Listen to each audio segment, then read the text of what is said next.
Oi, pessoal! Bem-vindos à nossa análise de hoje. Vamos mergulhar num guia bem prático sobre como usar inteligência artificial, a IA, para resolver problemas reais de negócio. É um tema quente, né? A fonte é um rascunho de artigo, bem direto ao ponto, focado em aplicação. Porque a gente sabe, né? Muitas vezes o desafio aparece e a gente não sabe bem por onde começar. Ou como que a IA pode ajudar de verdade, sem ser só tipo um conceito no ar. Vamos lá desconstruir isso. Exatamente. Acho que esse é o ponto central. Antes de mais nada, antes de pensar em IA ou qualquer tecnologia, é fundamental entender o problema, mergulhar fundo nele. É o erro clássico, né? E direto para a solução. É tentador, mas o guia reforça muito. Primeiro, o diagnóstico.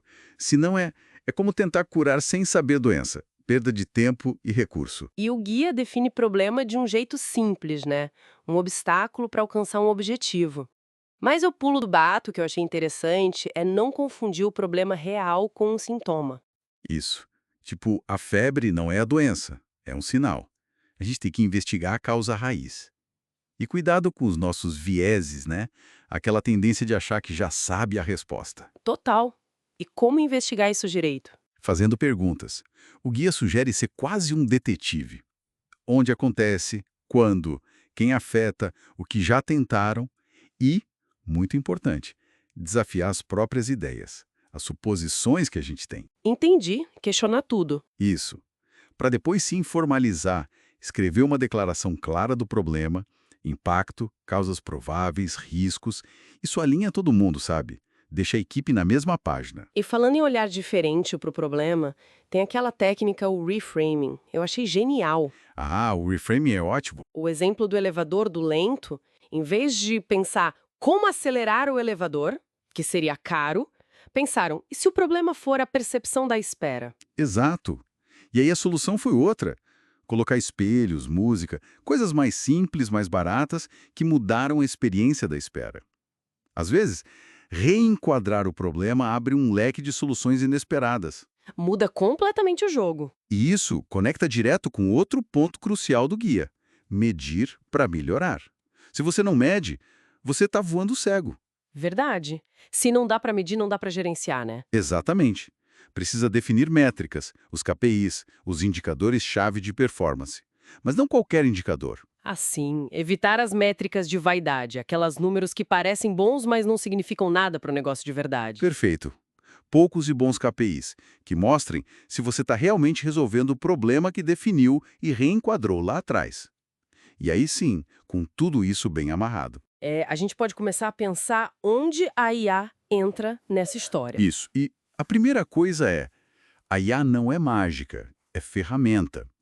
E ela pode ajudar, primeiro, a entender e medir melhor o problema. Como assim? Analisando grandes volumes de dados, a IA pode encontrar padrões, correlações, coisas que um ser humano talvez não visse sozinho, sabe? Para ajudar a confirmar ou derrubar aquelas hipóteses de causa raiz. Ah, entendi. Então, antes de ser a solução, a IA pode ser tipo uma super lupa para o diagnóstico. Precisamente. Ela turbina a análise. Mas, claro, ela também pode ser parte da solução, ou até a solução inteira. E aí entram os exemplos práticos que o guia traz, né? Automatizar tarefas com robôs, chatbots. Sim, liberar as pessoas para coisas mais estratégicas, ou fazer previsões, tipo de vendas, de demanda, com mais precisão. Otimizar processos também, rotas, entrega, produção. E aquela parte de entender o cliente, né? Analisar texto com processamento de linguagem natural. E isso é poderoso. Entender o sentimento em milhares de comentários, e-mails, e simular cenários, testar hipóteses de negócio antes de implementar. Para a gente ver isso na prática, o caso da Cloud Humans, que está no material, é bem legal. É um ótimo exemplo. Eles conectam freelancers a empresas para atendimento ao cliente. O desafio era gigante, manter a qualidade lá em cima, 98% de problema resolvido, num modelo terceirizado e que precisava escalar. Nossa, 98% com freelancers. Parece bem difícil. Como eles fizeram? Aí que está a inteligência da coisa.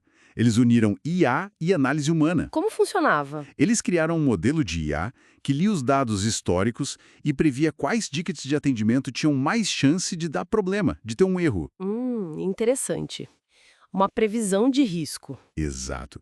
E esses tickets de alto risco, mais alguns aleatórios para controle, eram direcionados para a revisão humana. Ou seja, a IA focava o olhar humano onde ele era mais necessário. Que sacada! Usar a IA para otimizar o trabalho humano, não para substituir. E deu certo. Muito certo. Conseguiram bater a meta de qualidade, ficaram mais eficientes, economizaram dinheiro que gastariam com auditoria manual massiva e, o principal, os clientes cancelaram menos. Incrível! Mostra bem como uma abordagem estruturada funciona, né? Definiu o problema, mediu e aí aplicou a IA de forma inteligente. Exatamente. Não foi, vamos usar IA. Foi, temos esse problema, como a IA pode ajudar a resolver. Bom, então, fazendo um resumo da ópera aqui. 1. Entender e definir bem o problema real, talvez até reenquadrar com o reframing. 2. Medir o que importa com KPIs relevantes, fugindo da vaidade. 3. Aí sim ver onde a IA pode agregar valor de verdade, seja na análise ou como parte da solução. 4. E se inspirar em casos como o da Cloud Humans. Perfeito. E lembrar que isso não acaba, né? É um ciclo. Resolver problemas, usar tecnologia, é um processo contínuo de aprender, ajustar, melhorar. É isso que faz o negócio crescer de forma sustentável, né? Com certeza. É uma jornada. E fica aqui uma provocação final, então. Pensando no negócio, no dia a dia, qual é aquela suposição, aquela crença sobre um problema atual que talvez pudesse ser totalmente desafiada ou reinterpretada com o reframing, antes mesmo de se pensar em qual tecnologia aplicar? Fica aí a reflexão.